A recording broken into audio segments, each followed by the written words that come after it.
এই দুনিয়াতে যত গুনাহ আছে আল্লাহ বলেন কাইফা তাকফুরুনা বিল্লাহ, মানুষ আমার সাথে নাফরমানি করে কেমনে, কিভাবে সম্ভব? এর মধ্যে প্রথম কথাই হলো মানুষ আল্লাহর সাথে শিরিক করে কেমনে। এখানে হিন্দুর কথাও আছে, খ্রিস্টানের কথাও আছে, বৌদ্ধের কথাও আছে। কোরআনের শব্দ কম, তার ব্যাখ্যা বড় বেশি। এক একটা শব্দ নিয়ে আলোচনা করতে গেলে রাত পার হয়ে যাবে, আলোচনা শেষ হবে না। আল্লাহ বললেন মানুষ আমি আল্লাহর সাথে কিভাবে নাফরমানি করে, অথচ আল্লাহ বললেন হাল আতা আলাল ইনসানি হিনুম মিনাদ দাহরি লাম ইয়াকুন শাইআম মাযকুরা। মানুষ জিরো ছিল, কিছুই ছিল না, বর্ণনা করার মতো তার কিছুই ছিল না। এখন আমি, আমার নাম জুবাইর, আপনার নাম জসিম, আব্দুর রহমান, আব্দুর রহিম। আজ থেকে 100 বছর আগে আপনি তো ছিলেন না, আবার 100 বছর পরেও তো আপনি থাকবেন না। সুতরাং এত সুন্দর সুঠাম দেহ তো এক সময় ছিল না। ছিলাম রক্ত, হলাম গোশত, এরপরে হলাম হাড্ডি, এরপরে আল্লাহ ভিতরে দিলেন রুহু। রুহু আবার যেদিন চলে যাবে, কবি বলেন ইঞ্জিনটা চইলা গেলে হায় রে হায় রে হায়, ডাব্বাটা পইরা রইবে এই যে দুনিয়ায়। ইঞ্জিন যেদিন চলে যাবে, রুহু যেদিন চলে যাবে, যে স্ত্রীকে ছাড়া এখন ঘুমাতে পারেন না, ওই স্ত্রী আপনার ঘরে জায়গা দেবে না। মা বাবা কত আপন, আল্লাহর ইবাদতের পরে আল্লাহ মা বাবার কথা বললেন, ওই মা বাবাও তো আপনার আমার জায়গা দেবে না, কেউ জায়গা দেবে না। আপনি কত বড় নেতা, হাজার হাজার মানুষ আপনার নামে স্লোগান দেয়, এই স্লোগান আর থাকবে না। লাশ আই লাশ, কিচ্ছু নাই, খালি বডির কোনো মূল্য নাই। আসল তো ছিল রুহু। আল্লাহ বলেন রুহু যদি ভালো হয় তাহলে আমি আল্লাহর কাছে বড় দামি হয়ে যাব। ইল্লা মান আতাল্লাহ বিকলবিন সালিম,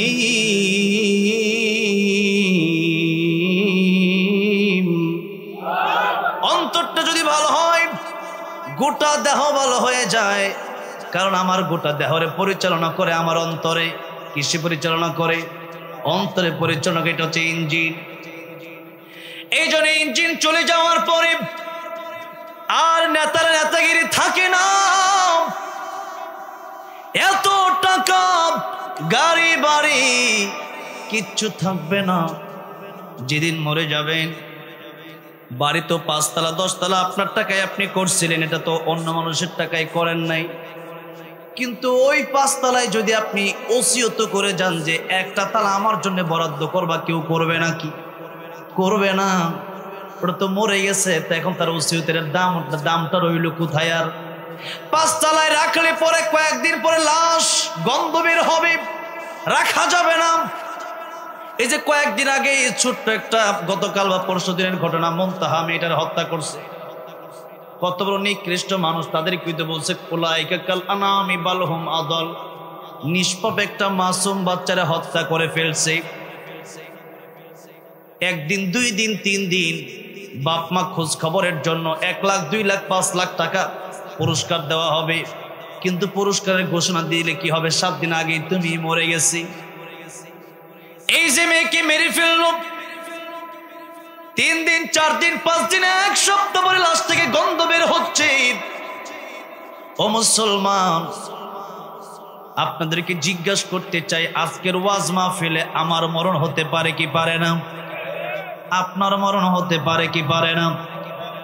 মিরপুরে শহীদ বুদ্ধিজীবীর মাঠ আছে, প্রায় 2 থেকে 3 বছর আগে আমার দাওয়াত করা হলো সেই মাঠে, বুদ্ধিজীবী মাঠে।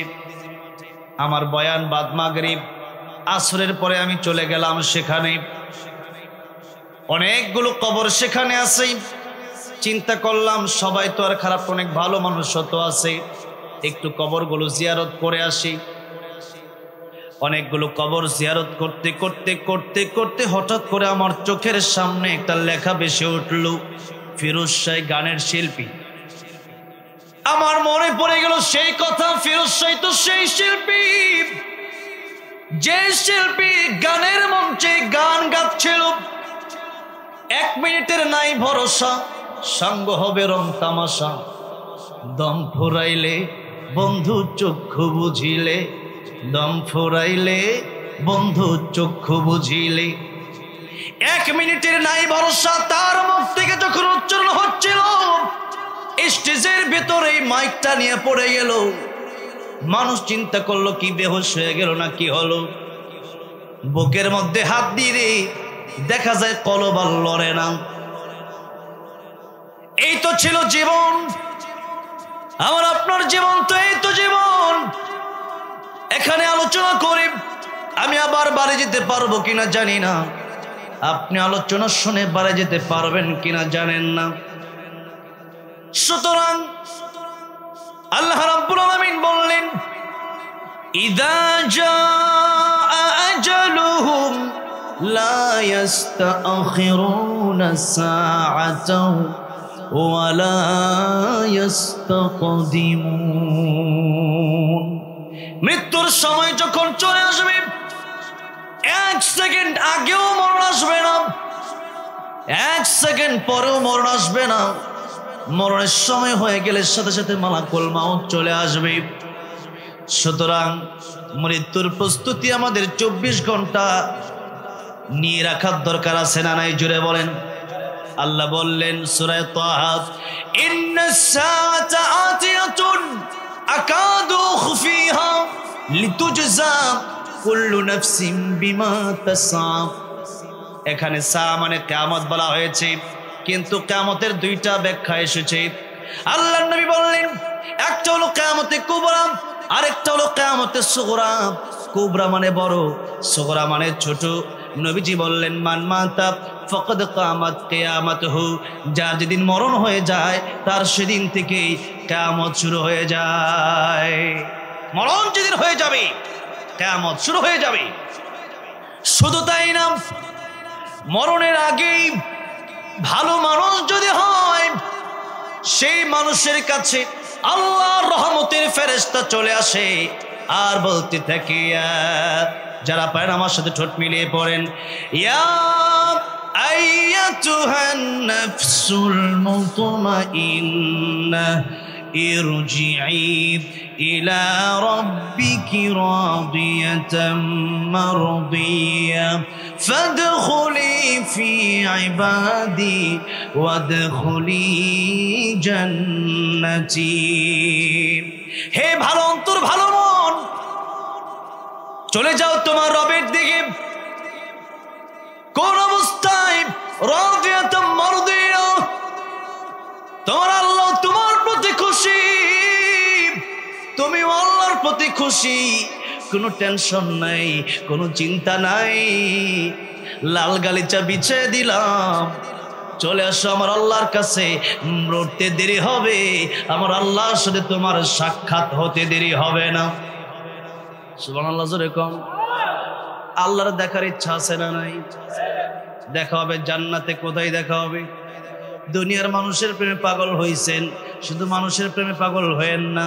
এই দুনিয়ার সুন্দর সৃষ্টি দেখে পাগল হবেন না। এই সৃষ্টির স্রষ্টা যিনি, তিনি কি? তোমার সৃষ্টি যদি হয় এত সুন্দর, না জানি তাহলে তুমি কত সুন্দর, কত সুন্দর। দুনিয়া সুন্দর, মানুষ সুন্দর, আসমান সুন্দর, জমিন সুন্দর, সুন্দরে সুন্দরে পাল্লা। জানি না কত সুন্দর তুমি আল্লাহ, জানি না কত সুন্দর তুমি আল্লাহ। বলেন, জানি না কত সুন্দর তুমি আল্লাহ, জানি না কত সুন্দর।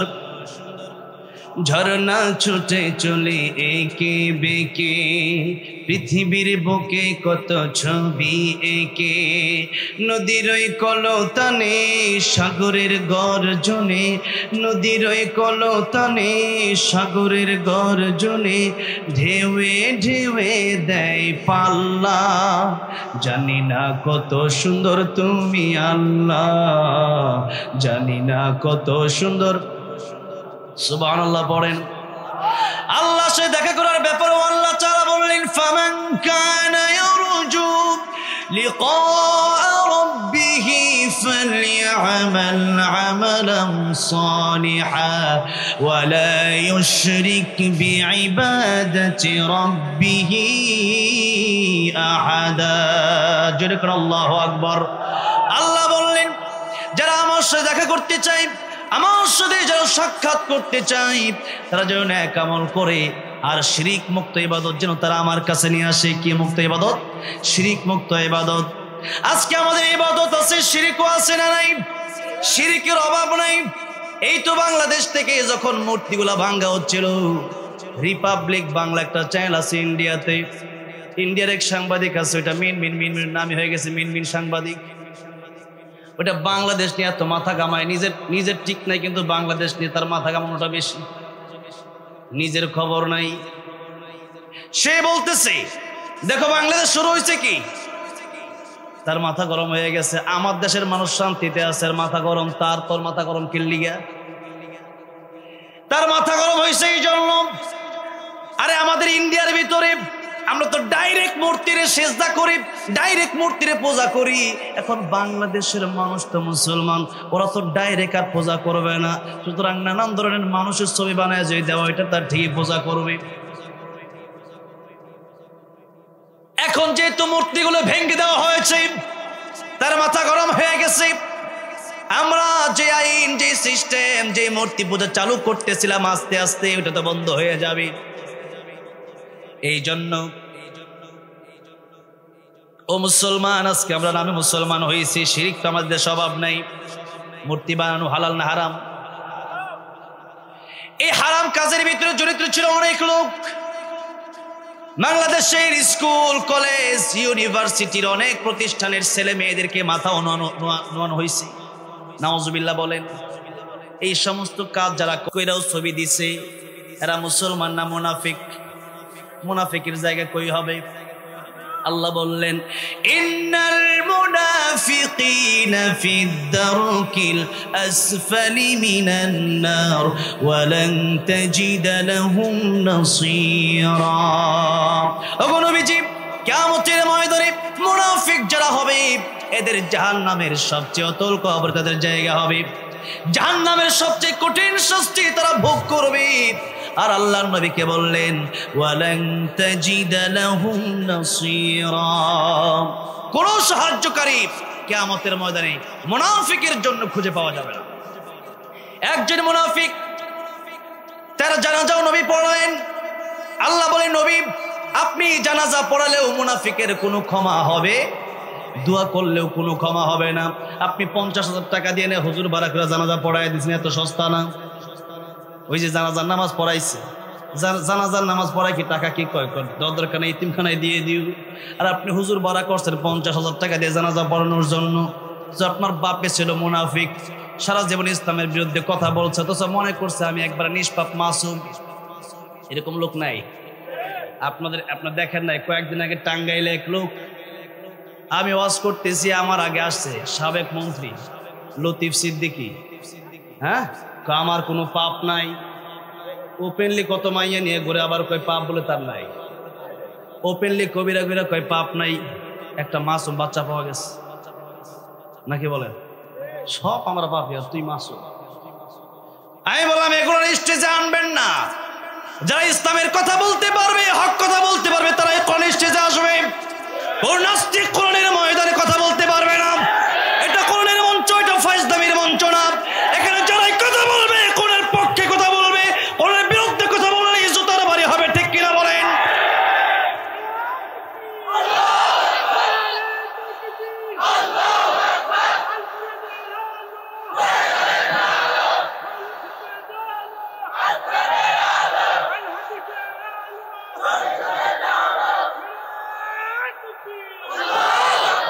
আমার ভাইরা, আমার মুরব্বী ওয়াজিরা, পাপের কোনো অভাব নাই, এরপরেও আমরা মনে করি আমাদের কোনো পাপ নাই। পাপ করে যদি কোনো ব্যক্তি এটা মনে করে যে এটা পাপ না, গান আপনি শুনলেন, আপনি এটা বুঝে শুনবেন যে আমি গুনাহ করতেছি। আপনি মদ পান করবেন যদি কখনো করেন, আপনি করার জন্য বলছি না, মদ যদি আপনি পান করেন, সিগারেটে যদি টান দেন, আপনি এটা মনে করে করবেন যেটা আমি আসলে গুনাহ করতেছি। এতটুকু তো অন্তরে থাকা দরকার আছে না নাই? আপনি নামাজ পড়তেছেন না, এরপরে এসে বলতেছেন যে আমি নামাজটা খালি পড়ি না, সবই ঠিক আছে। আপনি নামাজ পড়েন না, সব ঠিক থাকলে কি হবে? ঘটক বিয়ার জন্য পাত্রী খুঁজে দিল, আপনার ছেলের জন্য বলল, পাত্রী সব ঠিক আছে, চরিত্রে ঠিক নাই। আপনি বলবেন এই পাত্রীর কোনো দাম আমার কাছে নাই। সুতরাং একজন মেয়ে মানুষের চরিত্র যদি ভালো না হয়, সেই মেয়ে মানুষ যদি ভালো না হয়, সেই মেয়ে যদি চরিত্রের কারণে যদি মেয়েটা বাতিল হয়ে যায়, আমার আল্লাহর কাছেও নামাজি বান্দা ছাড়া ওই বান্দার কোনো দাম নাই। মরার পরে মানুষ জিজ্ঞেস করে লোকটা কেমন ছিল, কয় খুব ভালো ছিল। পিছনে এসে কি এর ভালো আছি, বিপদে বিরানোর সামনে কইছি, ওইটা কোয়ার জায়গা নাকি? আসলে যদি 10 জন মানুষ, 10 জন মুমিন যদি বলে লোকটা আসলেই ভালো ছিল, আল্লাহ 10 জনের কথা রাখতে গিয়ে তারা জান্নাতের মেহমান বানায় দেয়। সুবহানাল্লাহ। এই জন্য এমন কিছু কাজ করে যাবেন। আমরা স্টেজে আমার নেতা কর্মী ভাইয়েরা বসে আছেন, আপনাদেরকে বলে যাচ্ছি, আসলে যদি ভালো মানুষ হয়ে যান, আমার এলাকায় এখন একজন কাউন্সিলর আছে, আগে আওয়ামী লীগ ছিল, এখনো ভালো আছে মানুষ, তার বাড়িঘর কিচ্ছু ভাঙ্গে নাই। আমি তার সব বিষয়ে ঘাটলাম, ঘাটার পরে দেখলাম লোকটা আসলেই ভালো। এখন আমি যদি মানুষটা আসলে ভালো থাকি, ঢুকে গেছে আর কি কোনো রকম, এমনি লোকটা ভালো, এখন আসলেই যদি আমি ভালো থাকি তাহলে কোনো সমস্যা নাই। আর যদি আসলে আমি ভালো না হই, এমনি ক্ষমতা পেয়ে গেছি, মনে করেন কথার কথা, 1 দিন 2 দিন 3 দিন আপনার সামনে এসে মানুষ সম্মান করলেও আপনার আউলে গিয়ে, আপনার আড়ালে গিয়ে কিন্তু আপনার বদনাম করবে। এই সম্মানের তো কোনো দাম নাই। 15 বছর সম্মান ছিল, এখন নাই, এই সম্মানের কোনো দাম নাই। কিসের দরকার এমপি মন্ত্রী হওয়ার? আল্লাহর কোরআন শিখেছি মানুষ সম্মান করে। 15-16 বছর না, আহমদ শফি রহমতুল্লাহ আলাইহি মরার আগেও সম্মান ছিল, মরে গেছে এখনো তার জন্য মানুষ দোয়া করে কি করে না? নূর হোসেন কাসেমি মরার আগেও সম্মান ছিল, মরেছে এখনো সম্মান কমে নাই, মানুষ এখনো তার জন্য দোয়া করে। আল্লামা জুনায়েদ বাবনগরী তার জানাজায় আমি গিয়েছিলাম, মৃত্যুর আগে যা মানুষ হতো জানাজায় তার চেয়ে কম না 10 ডাবল বেশি। আল্লামা সাইদি রহমতুল্লাহ আলাইহি, তোমরা তো 13 বছর আল্লামা সাইদিকে কারাগারে রেখেছো, এরপরে ইনজেকশনের সাথে বিষ দেয়া মেরেছো, সেই ডাক্তারকে আর খোঁজে এখন পাওয়া যাচ্ছে না। আল্লামা সাইদি রহমতুল্লাহ আলাইহিকে মেরেছে, আল্লামা সাইদি রহমতুল্লাহ আলাইহিকে তো তারা মারতে বানায়, বরং আল্লামা সাইদির ইচ্ছা ছিল আমি শহীদ হব। কি হব? শহীদ হব। আল্লামা সাইদি রহমতুল্লাহ আসলে শহীদ হয়েছেন। আমি বলেছিলাম আমার গানে, আল্লামা সাইদি রহমতুল্লাহ আলাইহিকে শহীদ করে দেওয়া হলো। তারা ভেবেছে মানুষের মৃত্যুর পর বুঝি মানুষের সব শেষ হয়ে যাবে, কিন্তু আল্লামা সাইদির বক্তব্য বাংলার পরতে পরতে, বাংলার মাটিতে মাটিতে, বাংলার ঘরে ঘরে আজও আছে না নাই? বরং তুমি বেঁচে আসো, তোমার মানুষ ফাঁসি দেওয়ার জন্য খোঁজে, তোমার মানুষ পেটানোর জন্য খোঁজে, তোমার বাড়িঘর ভাঙার জন্য মানুষ যায়, তোমার লাঞ্ছনা করার জন্য মানুষ যায়। যেখানে কোরআনের কথা হয়, যেখানেই ভালো মানুষ আছে, সেখানেই তোমার বিরুদ্ধে বদনাম, তুমি লোকটা খুবই খারাপ। আর আল্লামা সাইদি রহমতুল্লাহ আলাইহি চলে গেলেন, 13 বছর কারাগারে ছিলেন, এখন চলে গেছেন। এখনো প্রত্যেক মাহফিলে মাহফিলে, প্রত্যেক জায়গায় জায়গায় আল্লামা সাইদির নাম আছে না নাই? এই জন্যই আপনি যদি মানুষটা আসলেই ভালো হন, এমন কিছু কাজ করে যান যেই কাজের কারণে মানুষ আপনার ইন্তেকালের পরে বলবে আসলে লোকটা ভালো ছিল, আমার আল্লাহ বলবেন লোকটা ভালো ছিল। এমনকি ভালো মানুষের মৃত্যুর পর আকাশ পর্যন্ত কাঁদতে থাকে, জমিন পর্যন্ত কাঁদতে থাকে। কেন কাঁদে? সাপ্তাহিক বৃহস্পতিবারে, প্রতি সপ্তাহে বৃহস্পতিবারের সন্ধ্যায় আল্লাহর কাছে সাপ্তাহিক রিপোর্ট পেশ করা হয়।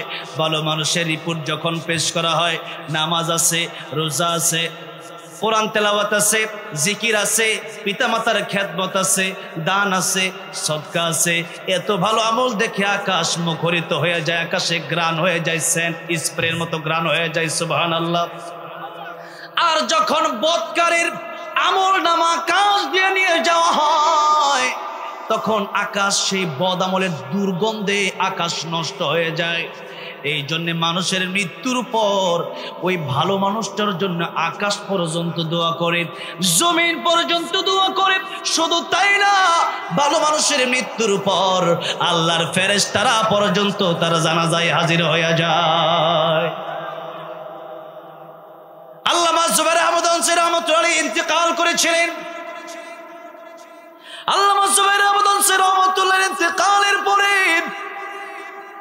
করোনার সময় ছিল, করোনা ভাইরাস। একজন আর একজনের সাথে হাতে মেলানো যাবে না, 5 জন একসাথে নামাজই পড়া যাবে না। এত ভয়ানক পরিস্থিতি, এত ভয়ানক অবস্থা। এর মধ্যে তিনার ইন্তেকাল হয়ে গেল। লক্ষ লক্ষ মানুষ আধা ঘন্টার ভিতরে কোন জায়গা থেকে যেন ছুটে আসলো। আল্লাহু আকবার। আমার তো মনে হয় সেদিন শুধু মানুষ ছিল না, সেদিন আল্লাহর ফেরেশতাও ছিল। কোন সুবহানাল্লাহ। আমার ভাইরা, আমার মুরব্বী ওয়াজিরা, এই জন্য অন্তরের ভিতরে করোনা ফাঁকি রাখবেন না। আজকে আমাদের ভিতরে মুনাফিকের অভাব নাই। আপনি মুনাফিক খোঁজার জন্য আমেরিকা যাওয়ার দরকার নাই, লন্ডন যাওয়ার দরকার নাই। মুনাফিক খোঁজার জন্য সুদূর দুবাই, কাতার, কুয়েত যাওয়ার দরকার নাই, মালয়েশিয়া, ইন্দোনেশিয়া যাওয়ার দরকার নাই।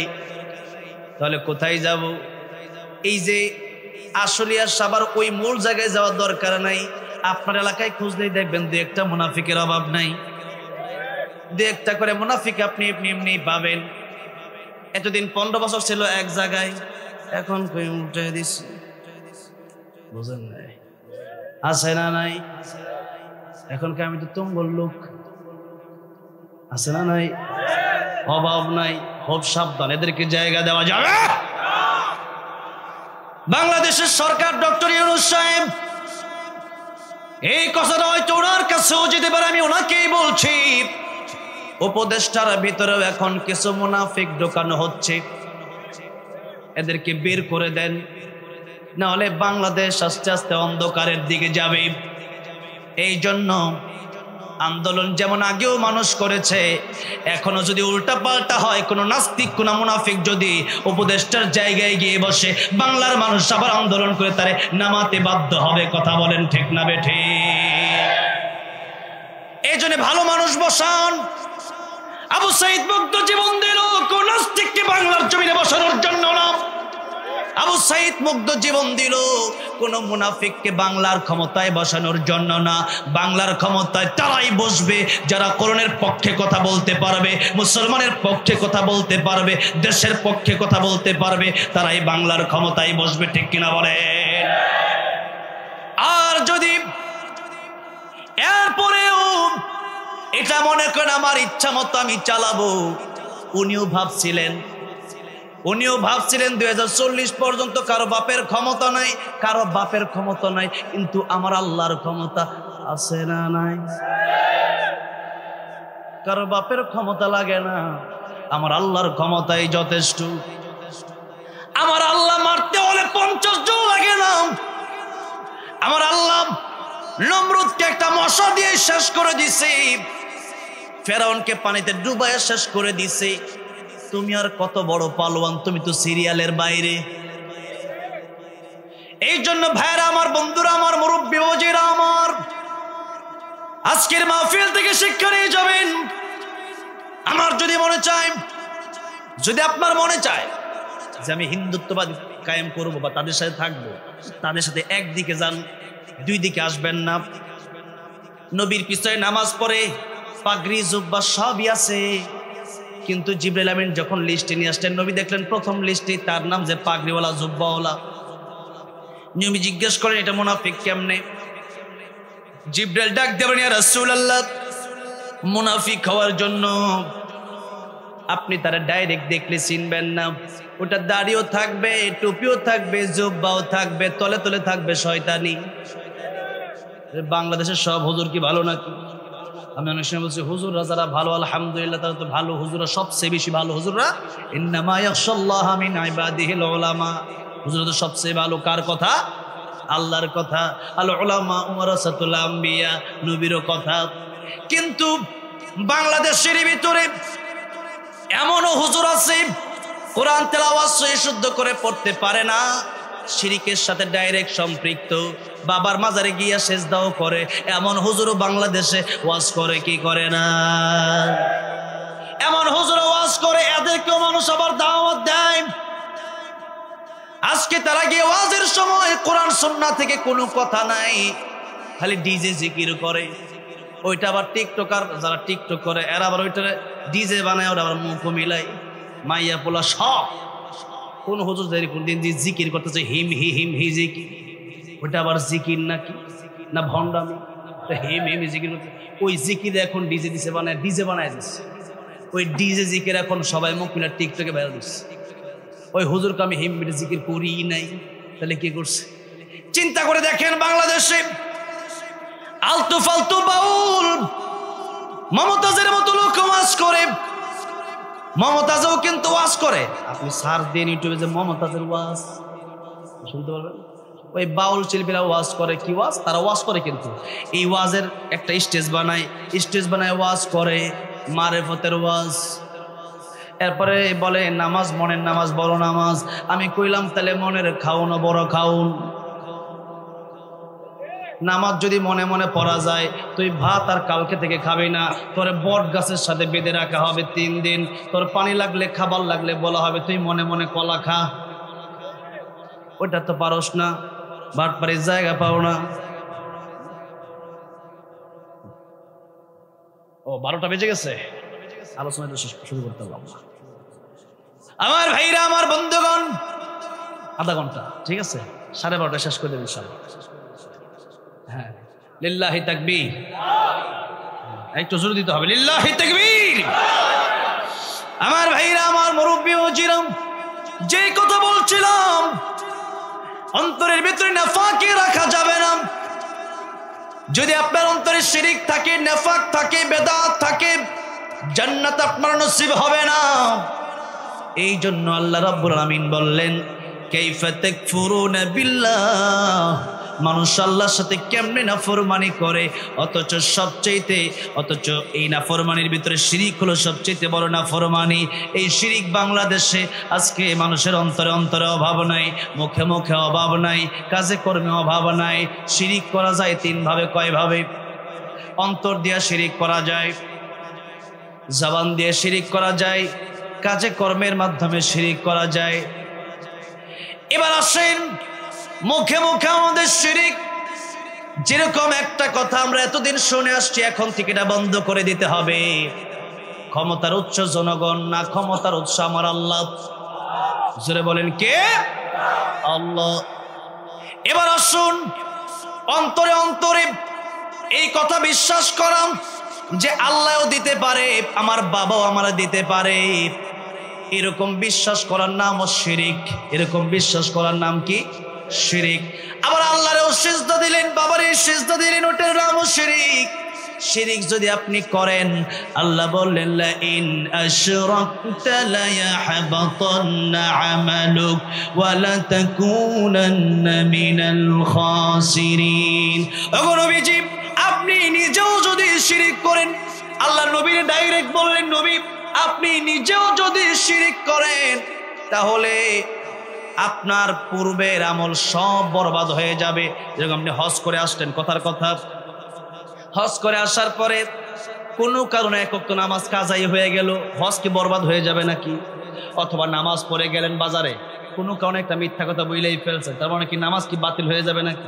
না। কিন্তু যদি আপনি শিরিক করেন, যত আমল করেছেন, যত ইবাদত করেছেন, সব ইবাদত, সব আমল আপনার বরবাদ হয়ে যাবে। সুতরাং কাইফা তাকফুরুনা বিল্লাহ, কুফরির ভিতরে সবচাইতে বড় হলো শিরিক, নাফরমানির ভিতরে সবচাইতে বড় হলো শিরিক। এই শিরিকের গুনাহ আমরা ছেড়ে দেব বলি ইনশাআল্লাহ। এবার আসেন আল্লাহ রাব্বুল আলামিন বললেন ওয়া কুনতুম আমওয়াতাম, অথচ তোমরা ছিলে মৃত। অনেক কথা ছিল কিন্তু আজকে আর বলতে পারবো না। এদিকে আলহামদুলিল্লাহ ঢাকার এই অবস্থাটা ভালো, আগামীতে যেন আরো আগে আনা হয় এই টাইমটা, যে রাসূল সাল্লাল্লাহু আলাইহি সাল্লাম রাতের বেলা এশার নামাজ পড়ে খুব দ্রুত ঘুমিয়ে পড়তেন, আর আমরা রাতের বেলা ঘুমাই না, ঘুমাই দিনে, ঠিক কিনা? সব উল্টাপাল্টা নিয়ম, এই নিয়মগুলো চেঞ্জ করা দরকার আমাদের। আস্তে আস্তে ইনশাল্লাহ আরো আগে নিয়ে আসলে তাহলে খুব ভালো হয়। তো যাই হোক, আমরা এক সময় ছিলাম মৃত, আল্লাহ বললেন ফাআহইয়াকুম, আমি আল্লাহ তোমাদেরকে জীবন দান করলাম। আল্লাহ বলেন সুম্মা ইউমীতুকুম, আবার মরতে হবে কি হবে না? আবার মরতে হবে। আল্লাহ বললেন আবার মরে গেল, আজ ওইটাই শেষ না? সুম্মা ইউহয়ীকুম, আমি আল্লাহ আবার তোমাদেরকে জীবিত করব, আবার তোমাদেরকে উঠাবো। এরপরে শোনো সুম্মা ইলাইহি তুরজাউন, উঠবো যে তাই শেষ না, আমি আল্লাহর সামনে তোমাদের দণ্ডায়মান হতে হবে, দাঁড়াতে হবে। জীবনের সমস্ত হিসাব আমি আল্লাহর সামনে দাঁড়ায় দিতে হবে। সুতরাং জীবনের সব হিসাব যেহেতু আল্লাহর সামনে দিতে হবে, জীবনটারে সুন্দর করে নামাজ পড়ে, মা বাবার খেদমত করে, ভালো কাজ করে এরপরে আল্লাহর সামনে দাঁড়ানোর দরকার আছে না নাই? আল্লাহ রাব্বুল আলামিন আমাদেরকে শিরিক মুক্ত, গুনাহ মুক্ত সুন্দর একটা জীবন দান করেন, পড়েন আমিন। এখনই মোনাজাত হবে। এর আগে আপনাদেরকে, যেহেতু আমাকে একটু ধৈর্য ধরেন, আপনার আলহামদুলিল্লাহ লম্বা সময় বসে আছেন, সেই মাগরিবের পর থেকেই এই এখানে মাদ্রাসা, এই মাদ্রাসা আমারও মাদ্রাসা গাজীপুরে, মাসে প্রায় 2 লাখ টাকা আমার দিতে হয় এক্সট্রা। এখন এই মাদ্রাসাগুলোতে ছাত্র যখন আসে, অনেক গরিব ছাত্ররা আসে, তাদের পড়াশোনার খরচ নাই, এখন বাপ মা এখানে দিয়ে দেয়।